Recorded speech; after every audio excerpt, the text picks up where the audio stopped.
Координационный совет, организованный администрацией города и обществом инвалидов, проводился совместно с представителями различных организаций нашего города, руководителями и специалистами по исполнению городского плана мероприятия «Доступная среда» на 2016-2017 год.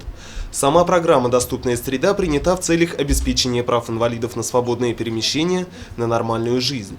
В ходе координационного совета подводились итоги проделанной работы в этом направлении.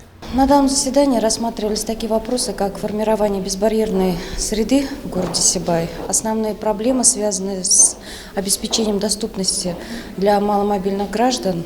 Какие меры приняты в городе по формированию безбарьерной среды? Этот вопрос был центральным в ходе всего совещания.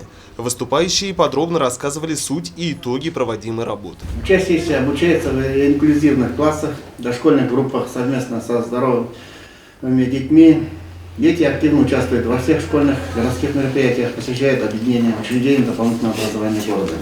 В прошлом году в рамках программы «Доступная среда» были достигнуты определенные успехи. Так, на некоторых городских зданиях были установлены пандусы, поручни, кнопки вызова персонала, оборудованы парковочные места для инвалидов.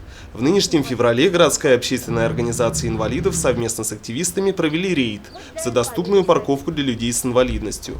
Мероприятие было направлено на привлечение внимания общественности к этому вопросу и стало своеобразным призывом к автолюбителям не занимать места, помеченные специальным знаком.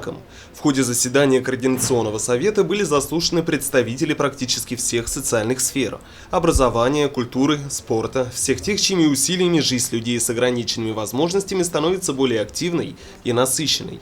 В завершении были обсуждены планы на будущее и высказаны предложения по увеличению эффективности работы с инвалидами.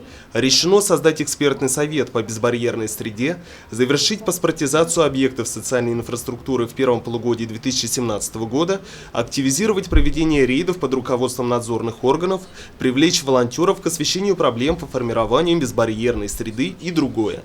Ринат Музафаров, Данил Алибаев, Алик Кадыров, Гульгина Раскильдина, телекомпания СТВ.